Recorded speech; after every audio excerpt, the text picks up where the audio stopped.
Léo, je te jure, on a compris. On a compris depuis. Laisse les autres un petit peu respirer.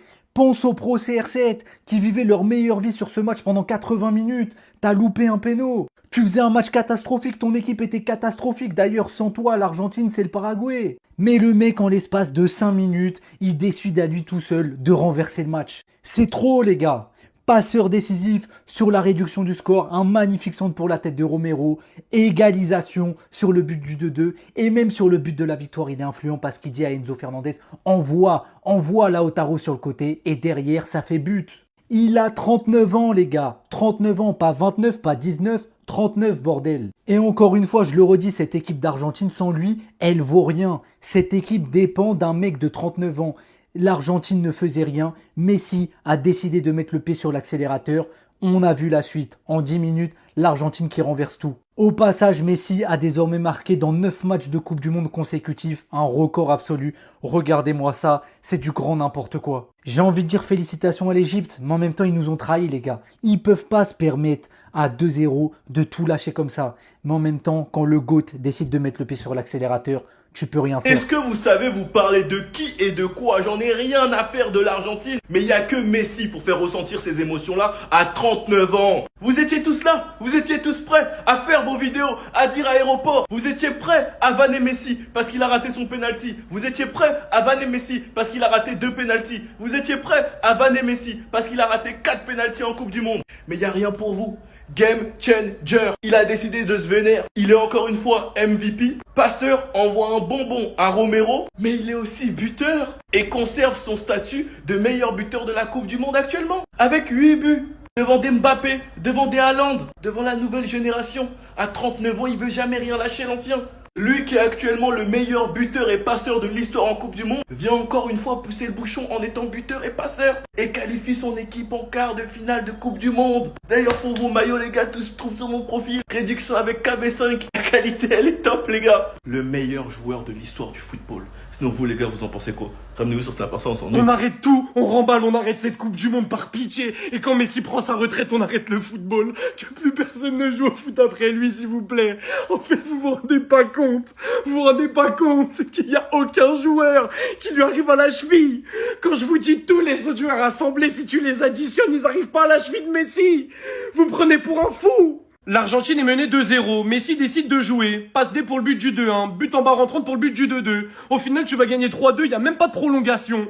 En fait, vous vous rendez pas compte. L'Égypte aujourd'hui fait un match all-time, ils sont choquants. Mais face à Messi, tu peux rien faire. Quand je disais que ça allait être un des meilleurs joueurs de la Coupe du Monde, vous m'avez pris pour un fou, mais c'est pire que ça. C'est le meilleur joueur de la Coupe du Monde. Il a 4 titularisations, 4 trophées d'homme du match, à 39 piges. Mais en fait, il est fou. En fait, en 2022, vous avez minimisé sa Coupe du Monde all-time. Et il en a eu marre. Il a dit, ah ouais, ils disent que je mets que des pénaux. Vas-y, mes pénaux, je vais les rater. Mais je vais leur montrer que je sais faire bien plus que ça. Contre l'Autriche, il rate son péno, il finit par un doublé. Aujourd'hui, il rate son péno à partir de la 80e. C'est pas ce début pour revenir à 2-2. Mais venez, on arrête avec lui. Sincèrement, en fait, ça sert à rien. Ça a aucun intérêt de parler de Messi. On enfonce des portes ouvertes.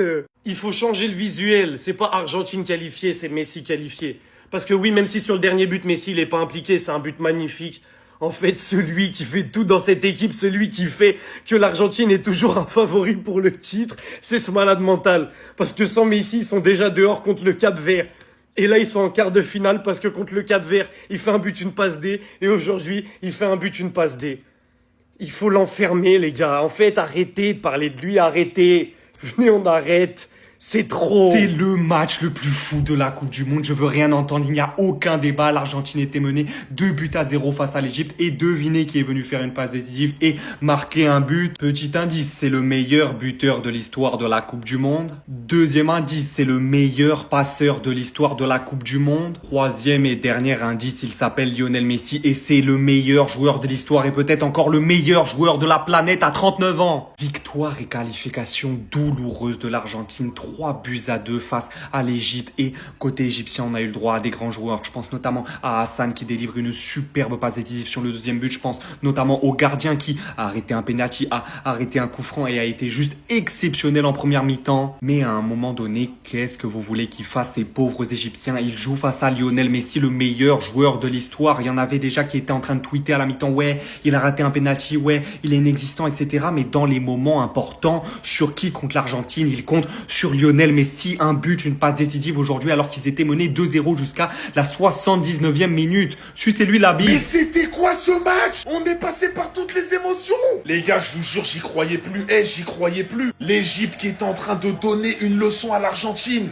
Qu'on se dise la vérité, l'Égypte, ils étaient en train de mettre une leçon à l'Argentine. Messi qui rate un penalty. Je sais pas ce qu'il a avec les penaltys, mais c'est vraiment pas son domaine, ça de toute façon, on savait. En fait, ça y est, à 90%, on croyait tous à l'élimination de l'Argentine. Jusqu'à que le patron se réveille encore. Vous avez parlé trop vite. Vous avez parlé trop vite. Ne jamais enterrer Messi trop vite. Ne jamais enterrer Messi avant la 90e. Franchement, c'est un des meilleurs matchs de la Coupe du Monde. L'Égypte, franchement, félicitations. Ils ont fait un match de patron. Mais l'Argentine, une fois qu'ils se sont réveillés à la 80e, c'était de la folie. L'Argentine sera au rendez-vous pour les quarts de finale. Ah, maintenant, là, je veux tous vous entendre maintenant. Je veux tous vous entendre. Vous alliez tous m'envoyer des messages. Ouais, Messi.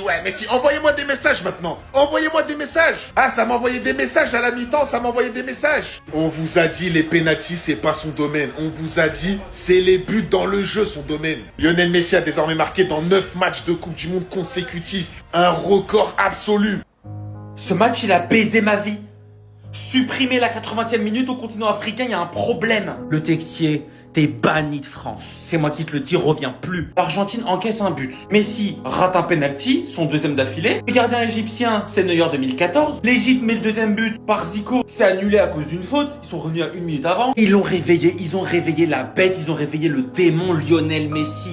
À son âge, comment tu peux faire ça?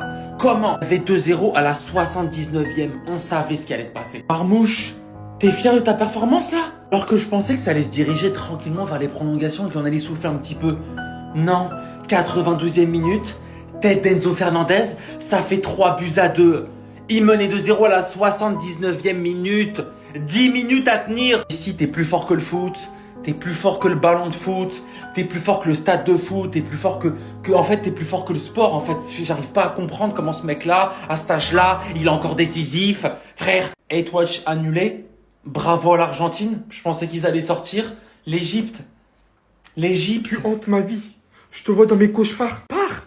Le problème, c'est que le temps passe, tu pars pas. Depuis que je suis petit, c'est pareil. Les années passent, c'est toujours pareil. L'Argentine bouleversée. L'Argentine perd 2-0, dépassée par un football égyptien tout simplement supérieur. On les pensait KO. Messi rate même son penalty. Mais comme si de rien n'était. Léo Messi surgit de nulle part. Envoie un centre parfait en pleine surface. Réduction du score. Non, c'est pas fini. Ok, un ballon en pleine surface. Je vais me présenter et forcément envoyer une boulette transversale en 30. Voilà comment en quelques minutes Messi a remis l'Argentine dans le bain. La cerise sur le gâteau, c'est l'équipe qui termine le reste. Bien que je continue à ne pas comprendre définitivement ce qui se passe avec les équipes africaines au bout de la 80e minute, après le Congo, le Sénégal, autour de l'Égypte qui n'a pas réussi à tenir son score. Le manque d'expérience est affolant, surtout face à un mec qui nage littéralement dans ça. Je vous dis la vérité, j'ai tellement le seum pour l'Égypte. J'espère du plus profond de mon cœur que cette équipe sort tous les jours. Mais ils sont toujours là. Ils reviennent tout le temps. Vous savez quoi, d'un côté, je me dis en vrai, tant mieux. La seule possibilité qui nous reste, les gars, c'est qu'on aille les chercher en finale. Mais même une éventuelle finale commence à me faire peur. Quand je vois ce dont ce mec est capable de réaliser sur 90 minutes encore à cet âge-là. Comment c'est possible? Comment? En fait, je le répète.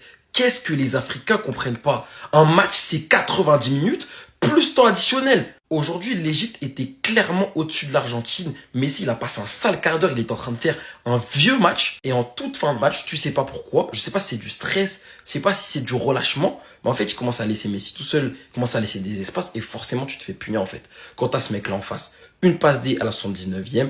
Un but à la 83e. Et finalement, j'ai même eu l'impression d'assister à un remake de Sénégal-Belgique. Parce qu'en fin de match, alors qu'ils menaient 2-0, alors qu'ils se font remonter 2-2, c'est eux qui ont la première cartouche pour reprendre l'avantage à la 90e minute de jeu. Mamouche, il est là, ils sont dans un 3 contre 2, même limite 4 contre 2. Et non, il fait le mauvais choix en fait. Il rend le ballon aux Argentins. Et de la même manière que le Sénégal, ils n'ont pas été tueurs et ils se sont fait punir. Et moi, ces scénarios-là, ça me frustre parce qu'on a montré tout au long de la Coupe du Monde que l'Afrique n'avait rien envie à l'Europe techniquement aujourd'hui. Toutes les équipes étaient plus ou moins au niveau. Mais je sais pas si c'est tactique ou si c'est mental, mais sur les fins de match, va vraiment falloir se régler parce que c'est pas normal.